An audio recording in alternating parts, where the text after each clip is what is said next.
रउआ मिस्टर बलवीर धवन है? जी हाँ मिस्टर बलवीर, हमके मुंबई पुलिस से अभी खबर मिला कि रउआ के मुंबई पहुंचे के पड़ी। मुंबई? जी हाँ, लेकिन का है? देखिए हमके सिर्फ इतना मैसेज मिलल बा कि रउआ घर में कोनो सीरियस प्रॉब्लम बा। प्रॉब्लम बा? बताई ना का बात बा, आखिर प्रॉब्लम का बा? वो तो हमके नहीं के पता। मुंबई पुलिस से जो मैसेज मिलल रउआ तक हम पहुंचा दहनी।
ये सब कैसे भइल?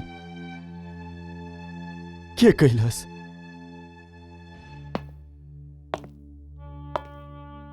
मिस्टर बलवीर, जब हम यहां पहुंचली तो आपके पत्नी और आपके बेटा के खून से लथपथ लाश हमें मिलल।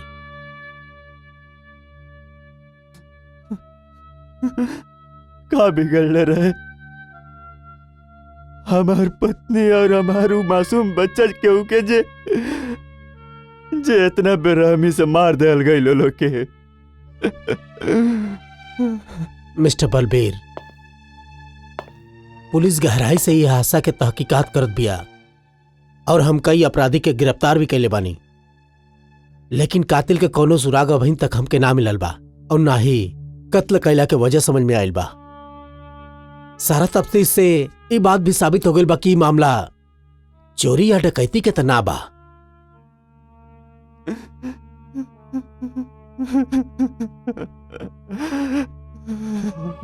आई am sorry mister Balbir, please control your self please.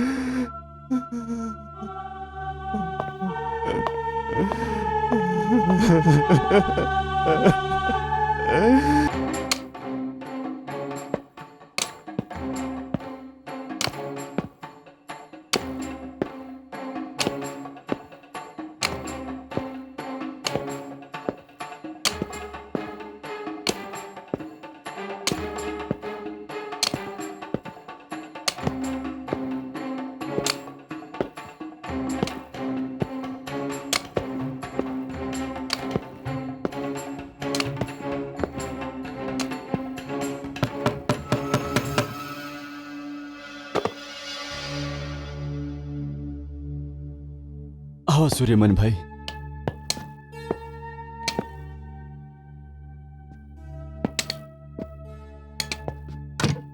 Balbir साहब, आपके जिद के आगे हम मजबूर हो गए बानी, मगर अभियो हम ही माना तानी कि घर में जहां भाभी और अमर के याद बा वो घर के छोड़ के ना जाए। आप याद ही तो परेशान करता सुल्तान भाई हमके।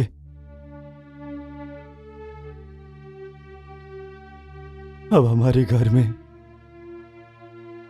एक एक पल रहल मुश्किल हो गई बा। प्लीज तू ये घर के जितना जल्दी से जल्दी होके सौदा करा दो प्लीज सुल्तान। बलबीर साहब, जल्दी में तो औने पौने के दाम पे बिकी आपके ही मकान, काहे कि जब बेचे वालन के जरूरत होला तब खरीदे वाला भी पूरा दाम ना दिले। हमके जौन दाम मिली उ हमके कबूल बा सुल्तान, जौन दाम मिली हमके कबूल बा। ते हमार दोस्त बड़े यार, तू प्लीज तू हमार परेशानी समझा। अमर और सरोज के बगैर ये घर हमरा कति शमशान हो गइल बा यार। तू का चाहता रहा कि अपना पत्नी और बच्चा के याद में हर दोस्त ये तड़प तड़प के मर जाओ। प्लीज सुल्तान ने घर से निकाला यार, हम ही घर में नहीं खी रहे चाहत। ठीक बा, तो हम सौदा कराओ तनी मकान के सौदा कराओ बनी।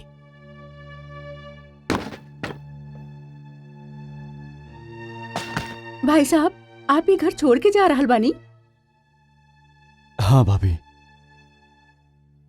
ये मकान में हमके हमार बीबी बच्चा की याद बहुत सतावेला। अगर कुछ दिन और यहां पर रहनी तो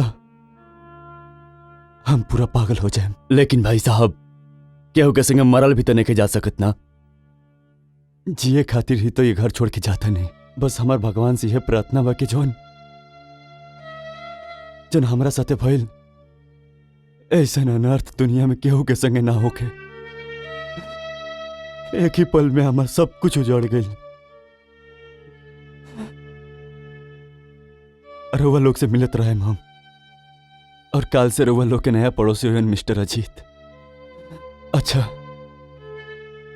चला था नहीं।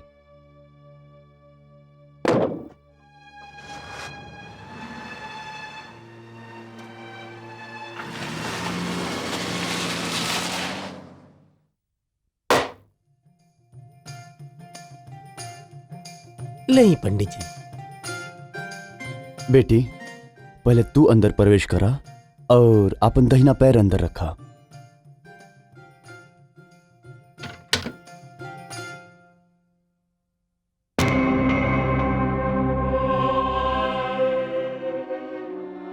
का भइल?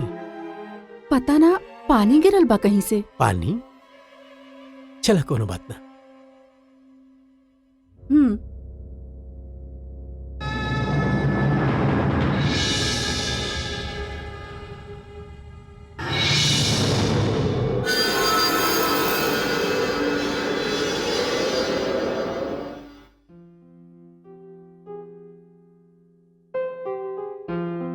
करुणा, जौन काम जब होए वाला रहेला तबे होला।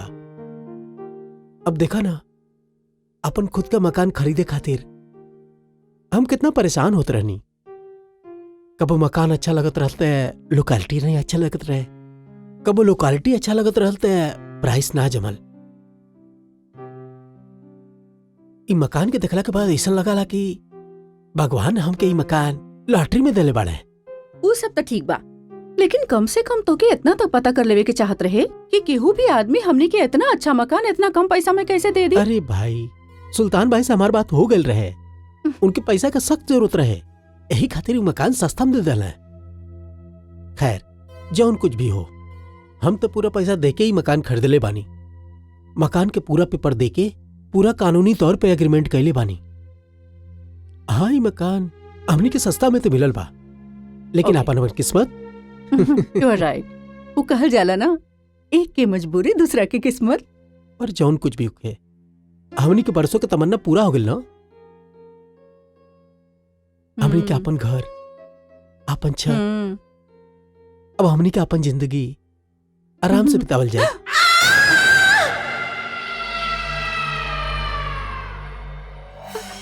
अजीत, ये चिल्लाए की आवाज तो हमने के घर से आ रहल बा ना। चलो देखल जाओ। अजीत,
अरे, ये तो सिर्फ एक बिल्ली रहे। तू इतना से बात में डर गई लू? अच्छा, हम तो बानी डरपो कैसे डर गई नी। बाकी आपके का भइल? आप तो बड़ा शेर बने ले, फिर आपके का भइल? अरे बाबा, शादी के बाद शेर शेर ना रहेला, चूहा बन जाला चूहा। अच्छा, अब बहाना बनेबा बाना। चला, हम तोरा एक कहानी सुनावतनी। एक शेर के शादी होत रहे, तो हमें एक चूहा बड़ा जोश में नाचत रहे। तो केहू उसे पूछलस कि भाई, तू काहे इतना जोश में नाचत बड़ा? शादी था शेर के बा। तो चूहा बोलस, भाई शादी से पहले हमहू शेर रहनी। तो ये किस्सा हमरहू साथे होता। चला।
के बा?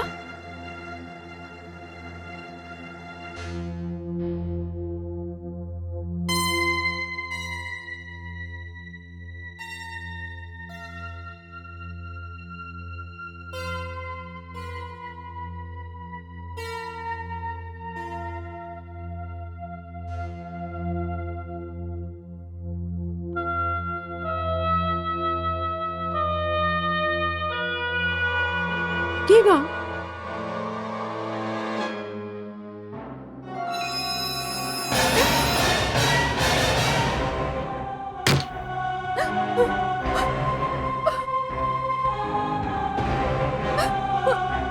के बा?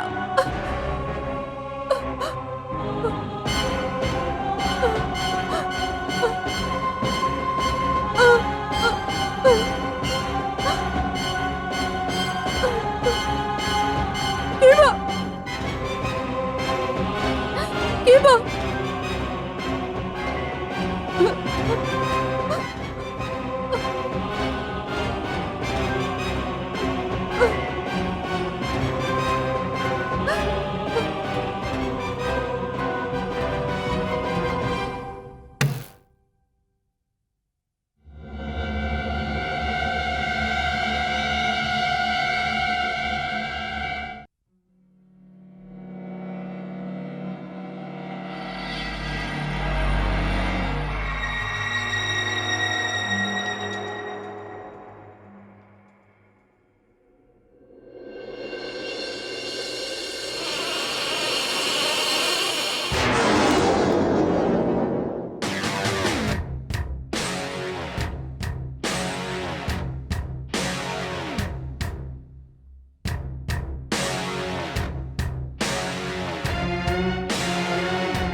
अजीत, करुणा, करुणा काबिल तारा के अजीत, हमने के घर में क्यों घुस आइल बा? की गुसाइल बा? एगो औरत। अजीत, हम वो औरत के ई कमरा में आवत देखनी है। लेकिन यहाँ तक केहू नहीं खे। अजीत, हमार बात पर यकीन करा। हम जब नहा के बाहर निकलनी तो हमके ऐसा लागल कि हमारे पीछे केहू बा। मुड़ के देखनी तो केहू ना रहल। फिर हम बाहर गए नी तो हम वो औरत के ई कमरा में आवत देखनी है।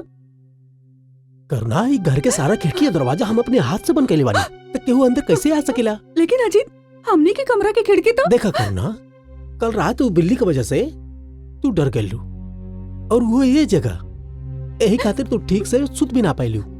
यही खातिर तू घबराइल बाड़ू। देखा, नया जगह में होला ऐसा कबो कबो, और रूम में तोरी और हमरे सिवा और केहू भी ना हो। और मैडम, टाइम देख लो तू। I am getting late for office. हमारे नाश्ता का भइल? तू तैयार हो जा, हम बनावत बानी। अच्छा ठीक है। या ना? जा। I sure? या, आई एम श्योर।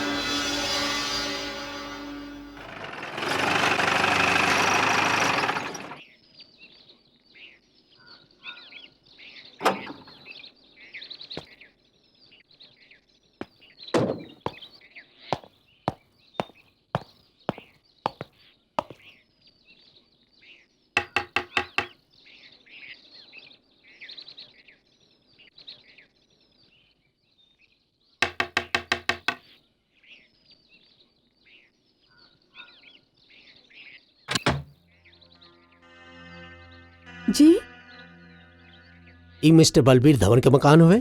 जी उनके रहल है, बाकी हमने खरीद लेनी। अब आप बता सकेली कि वो आजकल कहाँ रहले? शायद मोती नगर में रहले। बस उन्हीं से मिले के रहे। आई एम वेरी सॉरी हम आपके तकलीफ देली। Not a problem.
इंस्पेक्टर साहब, आग आग!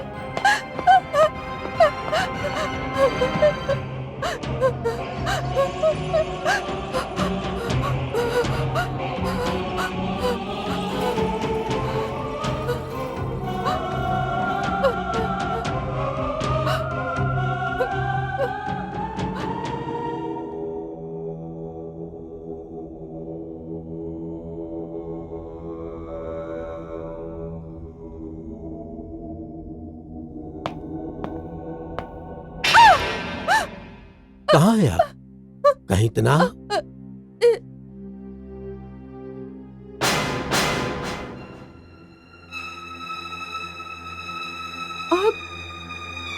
यहाँ तो कुछ भी नहीं खे। बाकी इंस्पेक्टर आग ये लागल रहे।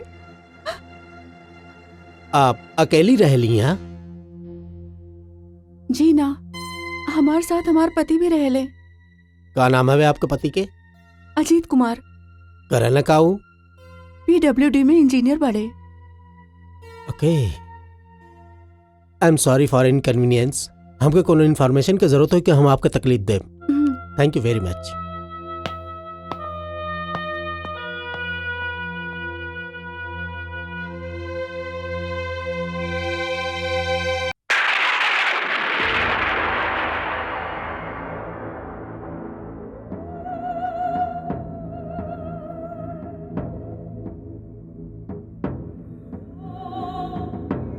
हम कहानी ना अजीत, जब वो इंस्पेक्टर हमसे पुरान मकान मालिक के बारे में पूछ के चल गए, तब हम पीछे मुड़ के देखनी तो हमनी के किचन से आग के बड़ा बड़ा लपट नजर आयल। हम चला के बाहर भागनी, हमार चीख सुन के इंस्पेक्टर भी अंदर आ गए। लेकिन हैरानी की बात तय बा कि जब तक इंस्पेक्टर अंदर आयल तब तक तो आग के लपट गायब हो गई। करुणा, वो दिन तू हमरा से कहले रहलू कि तू औरत के मरल कमरा में देखलू, और आज ही आग। करुणा, तू ये सब काका दिखत आड़ू? अजीत, तू हमार बात के विश्वास काहे नहीं के करत? हम सचमुच वहां पे आग दिखले रानी। ये अलग बात बा कि बाद में वो हमार वहम साबित भइल। हमके तक कुछ समझ में नहीं के आवत, ये सब हमरा ही साथ काहे होत बा। देखा करुणा, तू ई मकान में अकेली रहेलू। ऐसन होला कबो कबो की मन अनाप शनाप सोचे लगेला, बुरा बुरा ख्याल आवेला मन के अंदर, एक खौफ सा हो जाला।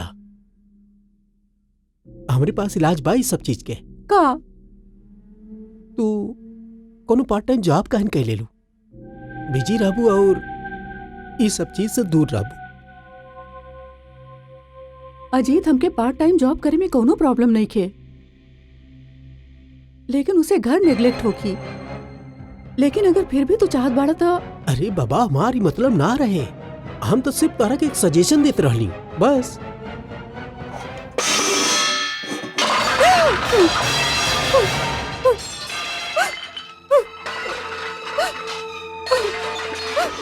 अजीत, अजीत, हम कले रानी ना।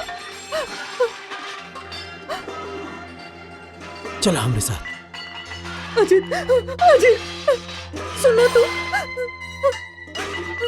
अजीत,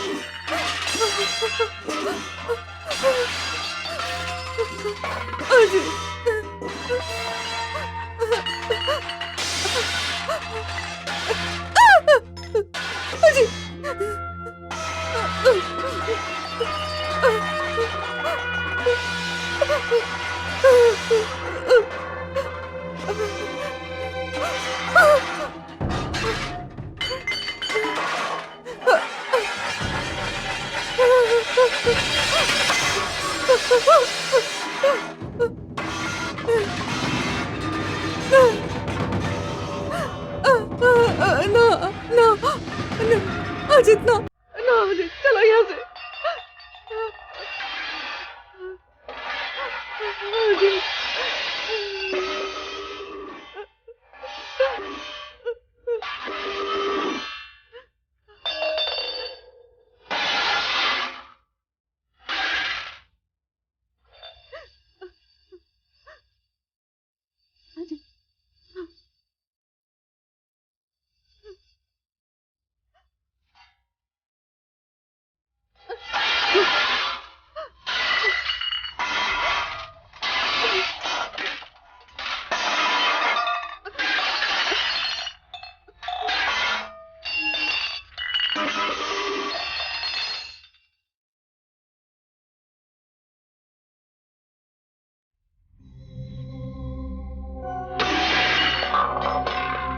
ये सब कैसे भइल?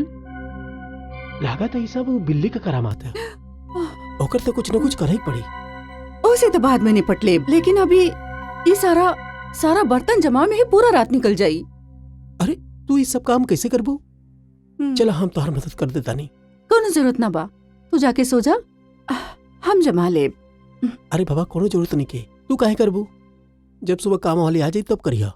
ओके अब चला यहाँ से।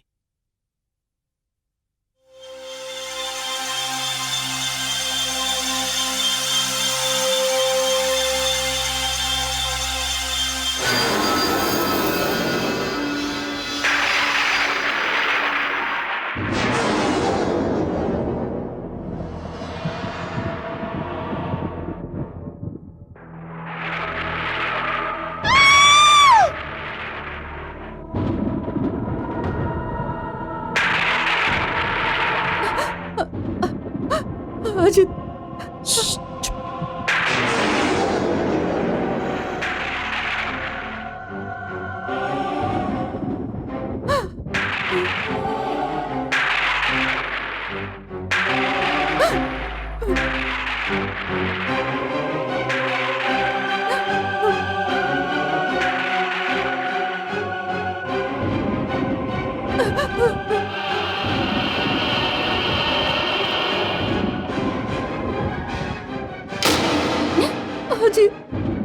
अजित अजित हम आओ तरिए हम अकेले न रहो। चला हमरे साथे।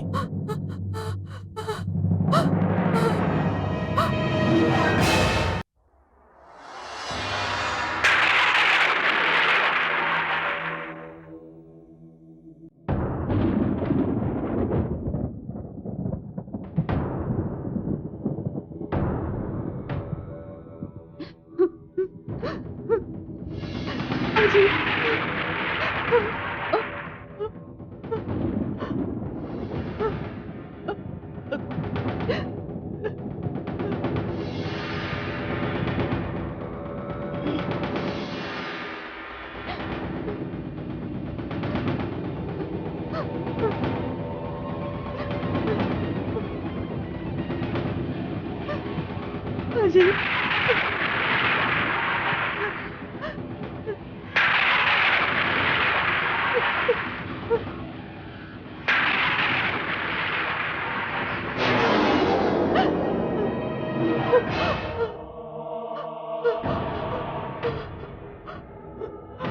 अजित ना अजित वो मत जा।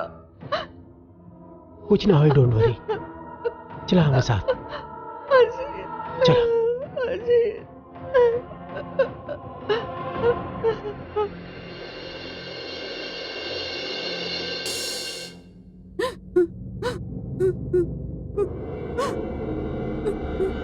अजीत अजीत ना अजीत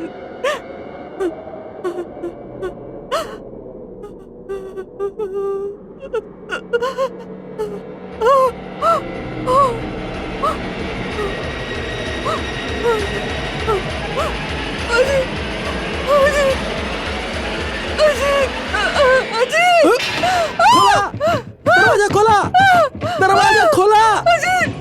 ये मारो तू काहे से तात मारो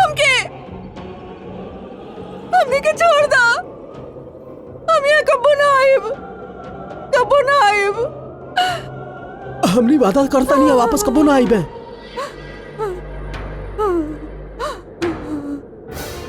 हमने के छोड़ दी जे क्यों भी हाई रहुआ हमके यहाँ से जाए दी प्लीज।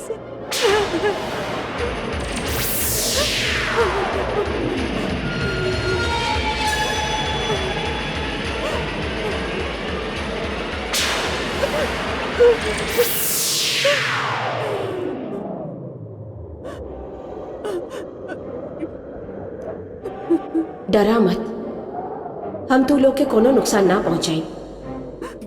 के बाड़ू तू? के बाड़ू तू?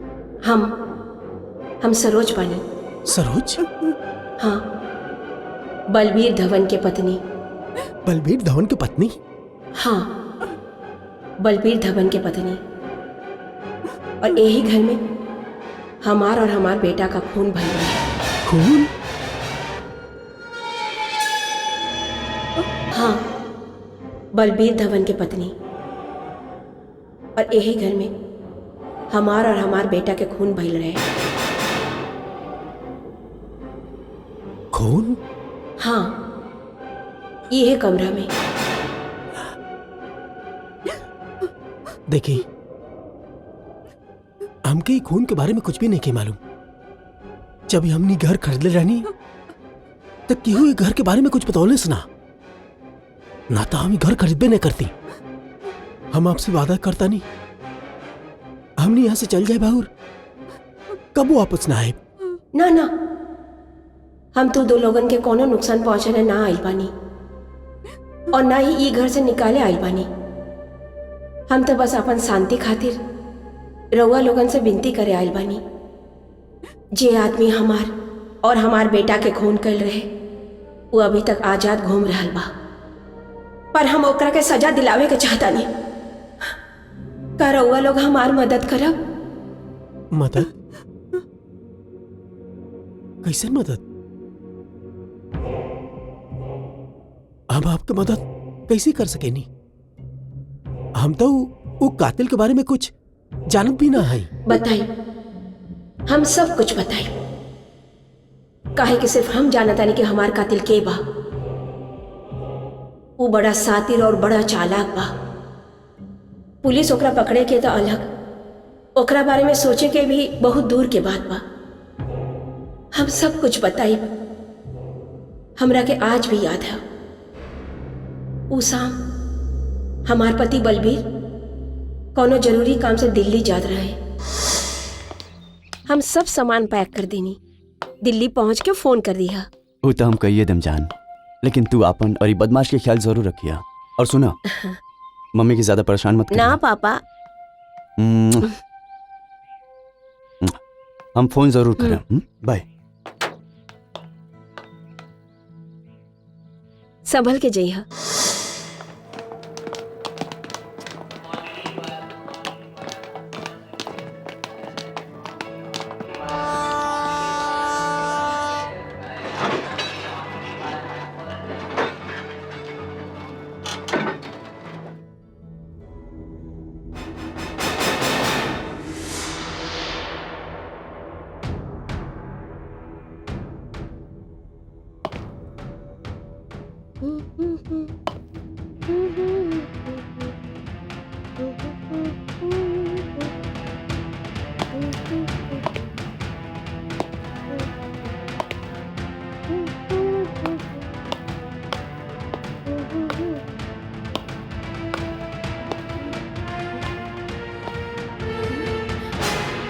अरे तू?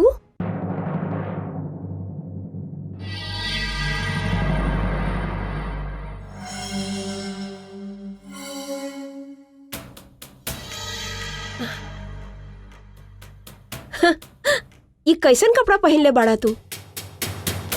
और तू अभी अभी दिल्ली खातिर निकल रहेला ना? फिर घर वापस कैसे आ गईला? हम जाने ली तू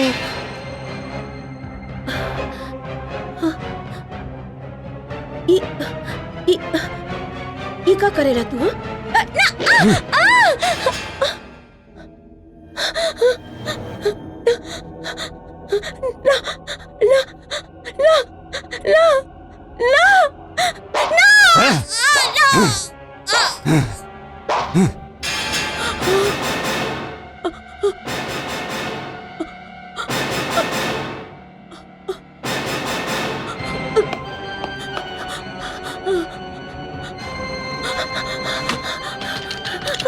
खोलो दरवाजा, खोलो दरवाजा, खोलो क्यों? दरवाजा खोलो।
मगर आप तो कहले रहनी कि आपके पति दिल्ली गए बड़ा है। एकर मतलब बा कि वो दिल्ली ना गए है? दिल्ली तो गए रहे, लेकिन कैसे? यही तो चालाकी कैल रहे हो। ट्रेन से उतरे के बाद वो टैक्सी में घर आइला और फिर हमार बेटा के खून कैलस। ओकर बाद फ्लाइट पकड़ के वो बड़ौदा पहुंच गई और फिर उहे दिल्ली वाला ट्रेन पकड़लस और दिल्ली तक सफर उहे ट्रेन में कैलस और वो दिल्ली पहुंच गई।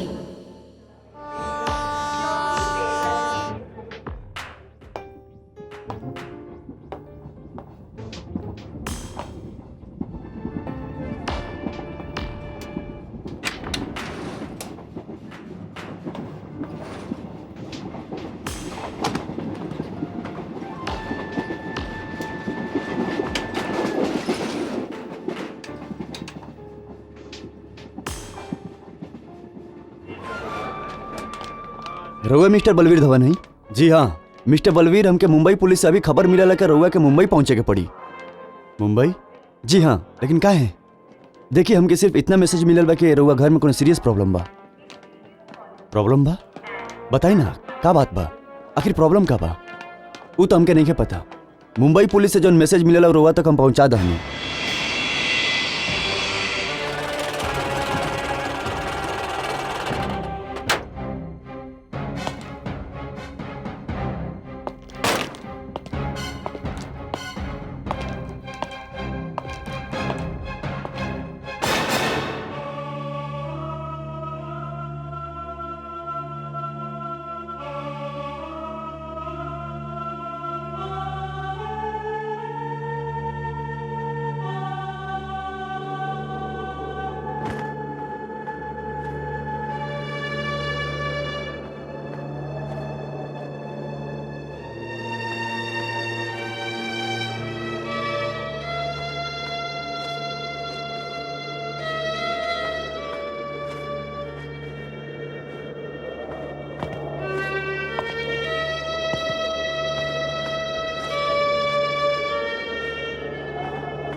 ओ माय गॉड, इतना घिनौना साजिश। बलबीर इतना शातिर कातिल निकलल कि वो अपने जुर्म के कोनो सबूत ना छोड़लस। वो ये खून इतना सफाई से कैलस की केहू ओकरा पे शक ना कैलस। लेकिन एक सवाल हमारे मन में आवा था कि बलबीर तोहार बच्चा के खून काहे कैलस? इहे तो ई कहानी के दर्दनाक पहलू बा। कबो कबो इंसान के पास जब दौलत आवेला ना, तो दौलत के संभाले खातिर ओकरा पास शक्ति भी होवे के चाहिए।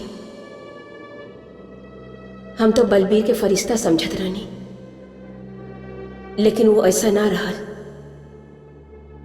वो तो नशे में चूर कौनो शशि नाम के औरत के प्रेम चंगुल में फंस गई रहे। कबो कबो दौलत के लालच में औरत ही औरत के घर उजाड़ देली। हमार बेटा अपन पिताजी के वो औरत के साथ देख लेलस। वो हमार पास आइला और हमरा की बात बतौलस। रउआ लोग ही बताई, एगो औरत होवे के नाते, एक माँ होवे के नाते हम ये बात के कैसे सहन करती। हमार इतना दिन के सेवा और वफादारी के ए बदला लेला तू। अपन पत्नी के होखला के बाद भी दोसर औरत के प्रेम जाल में फंस गईला तू। तू का कहत रू? कैसे इल्जाम लगाओ तू हमरा ऊपर? ई इल्जाम ना सच्चाई है। कहत तू औरत से आज ना मिलल है। औरत? कौन औरत? कौन औरत के बात करत रू तू?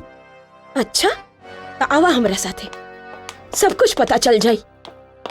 बतावा बेटा, बतावा कि तू अपन बाप के कोनो दूसर औरत के साथ कमला नेहरू पार्क में इश्क लड़ावत देखले बड़ा? हाँ पापा, हम रउआ के दोसर औरत के साथ देख ले बानी। बस सुन लेला या कुछ और कहे के बाकी है? सरोज, हमार बात तो सुनो। सरोज, सरोज, सरोज, प्लीज हमार बात तो सुनो। Saroj, Saroj, open the door please. दरवाजा खोला प्लीज। हमरा खातिर ना, लेकिन अपना बेटा अमर खातिर दरवाजा खोला प्लीज। ओकर भविष्य खातिर दरवाजा खोला प्लीज। देखा, हमसे गलती हो गई, लेकिन आइंदा ऐसी गलती ना हुई हमसे। सरोज, सरोज प्लीज।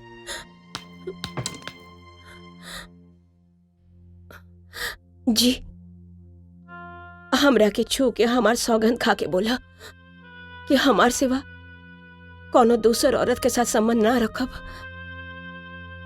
ताके छू के तारा सर की कसम खा के कहा तनी कि आज के बाद हम तारा सिवा और दूसरा औरत की तरफ हम देखें भी ना।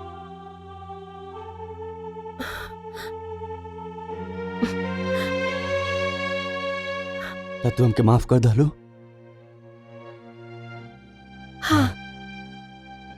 सरोज, सच कही, तू औरत ना, तू देवी बड़ू।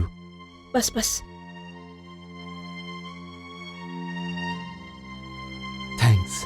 सुना, अमर के भी समझा दिया का सोचत हुई हमरा बारे में। हाँ, लइका बा, खुदे समझ जाए।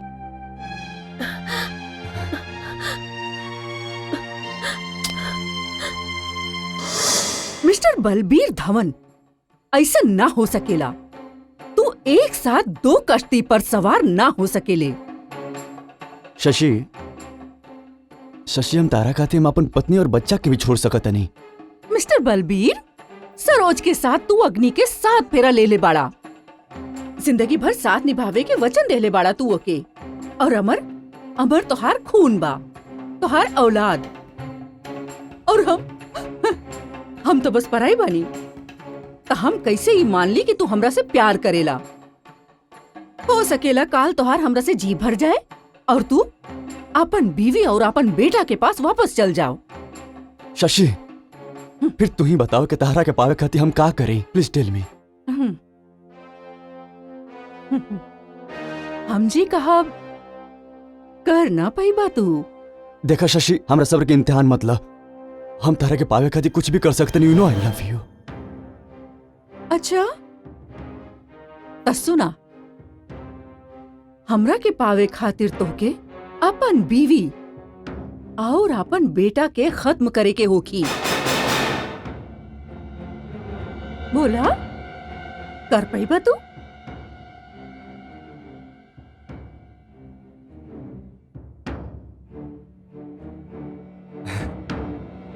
मोहब्बत और जंग में सब जायज बा, सब जायज बा। आई लव यू। और वो औरत के कहे पर बलबीर हमार और हमार बेटा के खून कर देहलस। जब तक हम आपन कातिल के सजा ना दिला देती, जब तक हमरा के इंसाफ ना मिल जाती, हमार आत्मा यही तरह भटकत रही। रउआ लोग हमार मदद करी और हमार आत्मा के मुक्ति दिलाई। सुना बहन, चाहे जितना चालाकी और प्लानिंग से बलबीर आपके और आपके बच्चे का खून खेले हो, चाहे कानून के हाथ ओकरे गिरहवान तक ना पहुंचल होके, लेकिन कुदरत के इंसाफ बहुत तगड़ा होला। उनके घर में देर बा लेकिन अंधेर ना। वो खूनी दरिंदा अभी तक आजाद घूमता। हम आपसे वादा करता नहीं कि ज्यादा देर तक आजाद ना घूम पाई, लेकिन एक अहम सवाल हमारे मन में यही आवा था कि हम कानून के कैसे यकीन दिलाएं कि आपके और आपके बच्चा का खून बलबीर के लिए बा?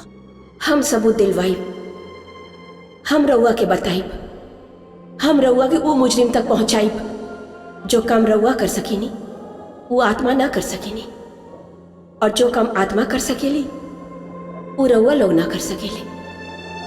हम रउआ के वो मुजरिम तक पहुंचाइब, हम पहुंचाइब, ओकरा के सजा दिलवाइब।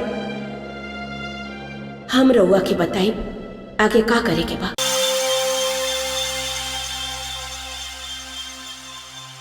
रउआ लोग के उ केस से का ताल्लुक बा? इंस्पेक्टर साहब, हमारू केस से भी ताल्लुक बा और घर से भी। काहे कि वो मकान हमने खरीद ले बानी जा। अच्छा, तो फिर बताइए हमके उ केस के बारे में। इंस्पेक्टर साहब, पहले एक वादा करे के पड़ी आपके कि आपके हमार बात भी माने के पड़ी और हमार मदद भी करे के पड़ी। देखा मिस्टर, पुलिस जनता के दोस्त होले, दुश्मन ना। अगर जनता और पुलिस दोनों मिल के काम करो तो समाज में जुर्म हो ही ना पाई। हम रउआ के हर बात पे यकीन करें और हर तरह से और मदद करब। थैंक यू इंस्पेक्टर साहब।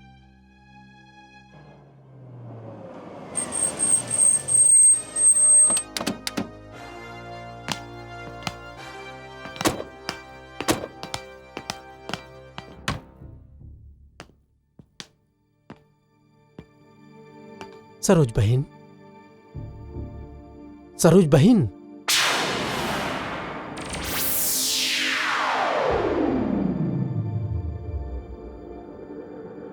सरोज बहन, आप जैसन कहनी हम वैसे कहनी। लेकिन आगे की मंजिल बहुत खतरनाक और मुश्किल बा। सरोज बहन, हर मुजरिम खतरनाक होला और ओके पकड़ल और भी ज्यादा खतरनाक। जब समाज मुजरिम से डरेला तो ओकर हौसला और भी बुलंद हो जाला। अगर वो डरना बंद करे तब मुजरिम की हिम्मत टूट जाला। सरोज बहन, अब आप बताइए आगे क्या करे कोई? बतावत है। अब तक खुश बड़ू ना तो? हाँ, बहुत खुश बानी। सुना, ये ड्रेस तारा पर बहुत अच्छा जचता। You are looking very beautiful. Thanks, I love you. I just take a call.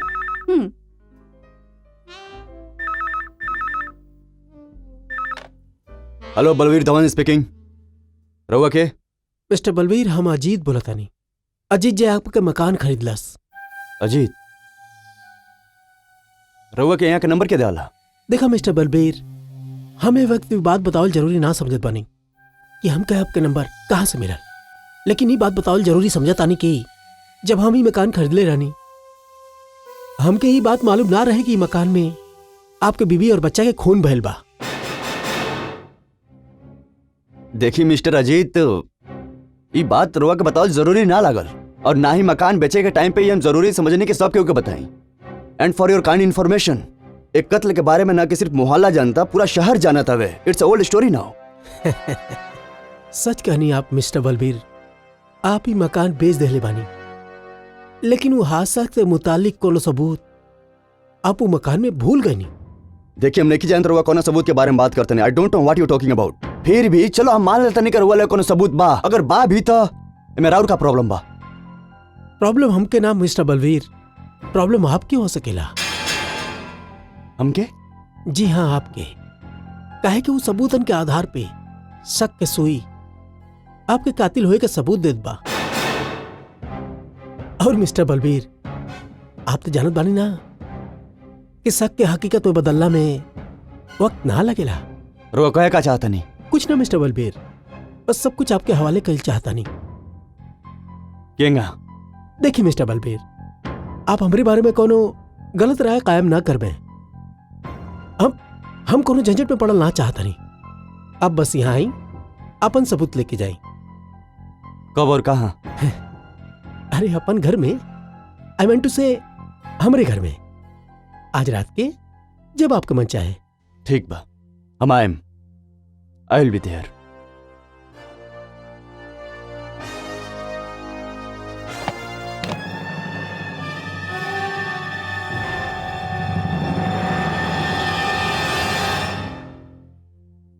का भइल? मिस्टर अजीत के फोन रहा जे हमार मकान खरीद रहा। कहा था कि जोन कत्ल हम कैले बनी ओकरा खिलाफ ओकर सबूत बा। खरीद ला ओके।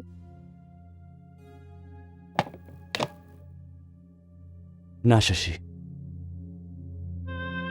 ओके खरीदल खतरनाक साबित हो सकता। ओकर हिसाब किताब क्लियर करे के पड़ी। और बलबीर धवन अकाउंट क्लोज करे में यकीन रखेला।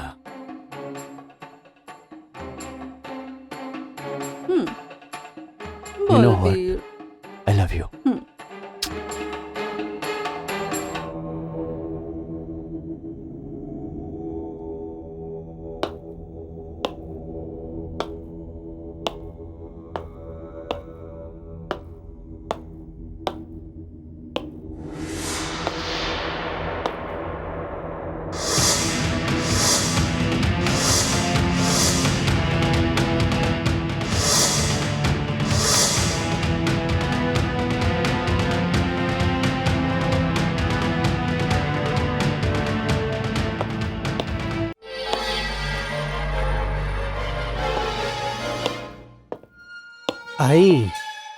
आई mister Balveer. Yes mister Ajit, तो कौन सा सबूत बरा हुआ लगे? देखिए मिस्टर बलवीर, वो हादसा से हमार कोनो लेवल देवल ना बा। इनफैक्ट जब हम ही मकान खरीदले रहनी, वो हादसा के बारे में हमरा के ना मालूम रहे। लेकिन मिस्टर बलवीर, केहू हमसे ही कहले रहल कि वो हादसा के पास आप ट्रेन से दिल्ली जात रहनी, यानी कि कत्ल के वक्त आप ट्रेन में रहनी। हाँ, जब ये हादसा होता रहे वो वक्त हम ट्रेन में रहने, सुबह दिल्ली पहुंचने। आई सी। एक मतलब ये हम मिस्टर बलवीर कि हादसा 15 दिसंबर की रात के है। लेकिन मिस्टर बलवीर, आप वही रात के मुंबई से बड़ोदरा गए रहे by plane.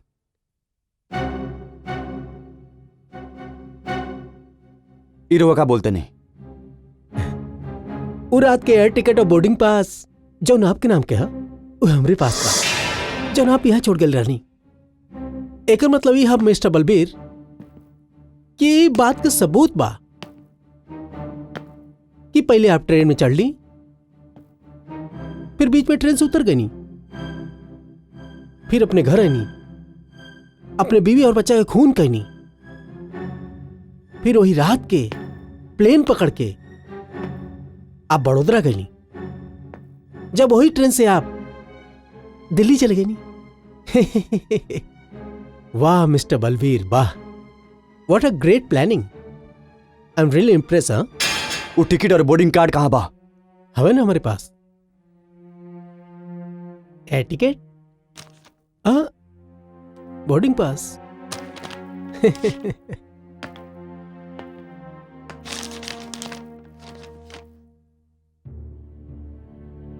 What's wrong with you, mister Ajit? ना ही टिकट हमारा नाम पर बा, ना ही बोर्डिंग कार्ड। हम जानत नहीं मिस्टर बलवीर, ये तो सिर्फ हमारे चाल रहे आपसे कन्फेस करावे खातिर।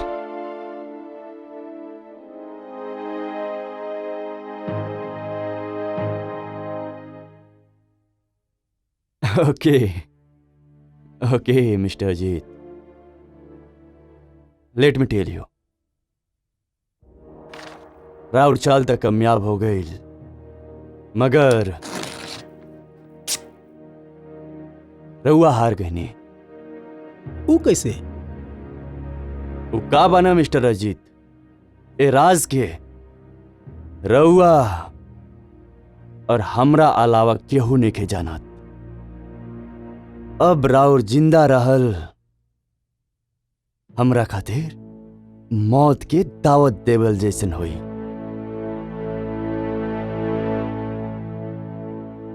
सो यू हैव टू डाई।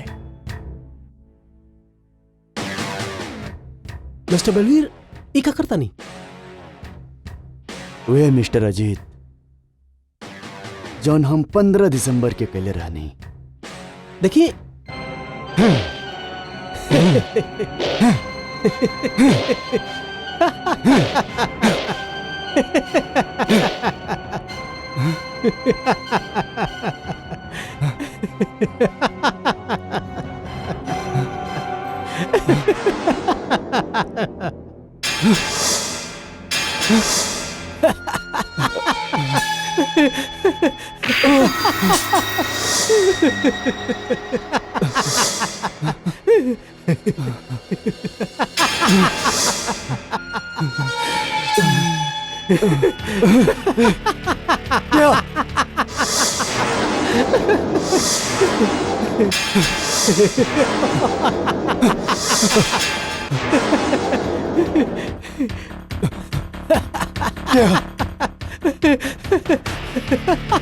क्या क्या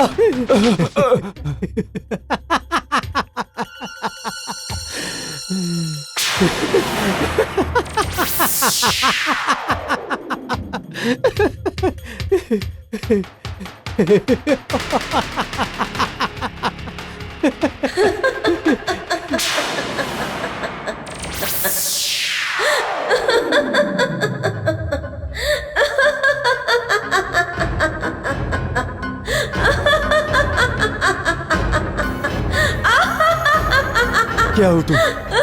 क्या हो तू? हम उहे बानी बलबीर जेकरा खून से तोहार हाथ रंगल बा। देखा बलबीर, अपन हाथ के देखा।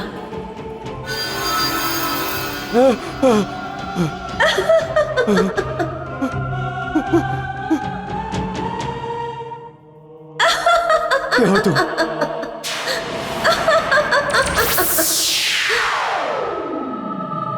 क्या हो तू?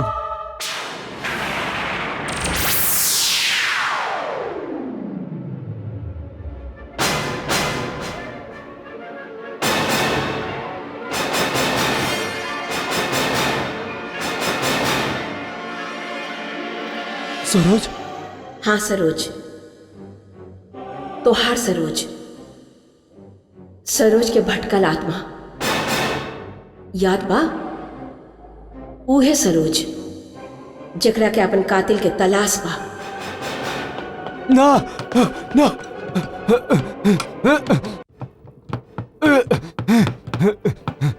ना ना सरोज, सरोज ना। बलबीर, हम तो तोहर पत्नी रहनी, अग्नि के साक्षी मान के हम तोहरा साथ फेरा ले ले रहनी, पर तू तो हमार और हमार बेटा के साथ विश्वासघात कैले रहला।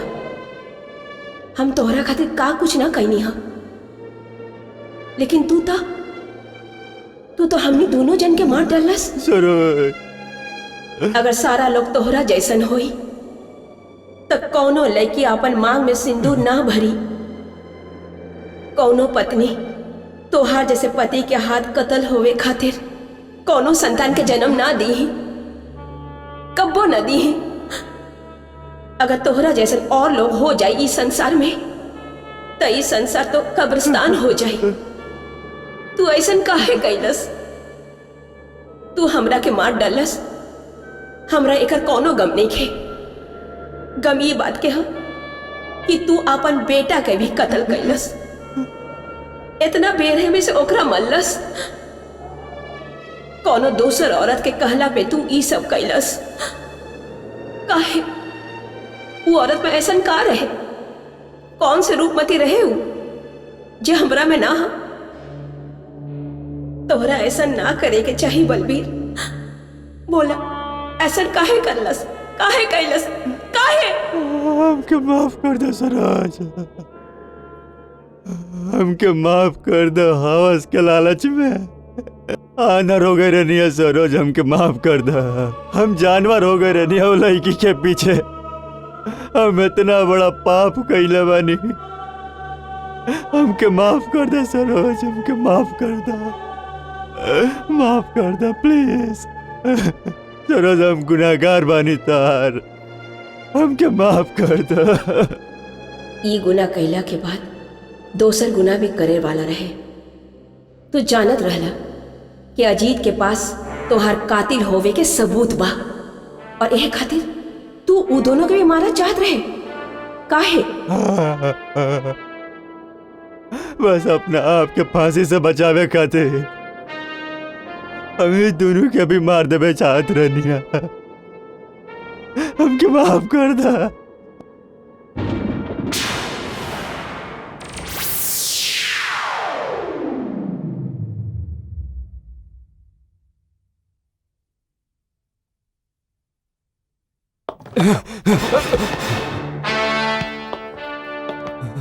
हम सब कुछ सुन ले बानी मिस्टर बलबीर, सब कुछ।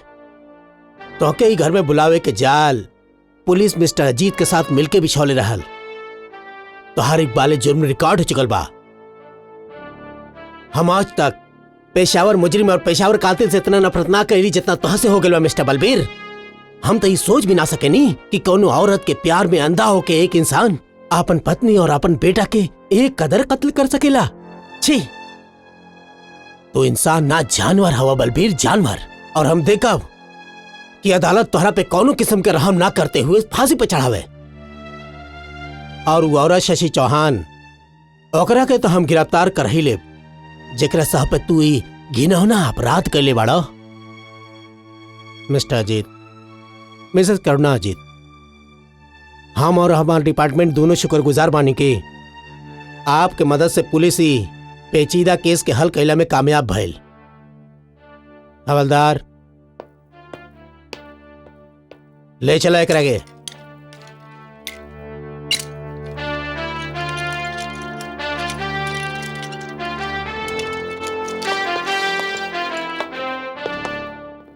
Thank you.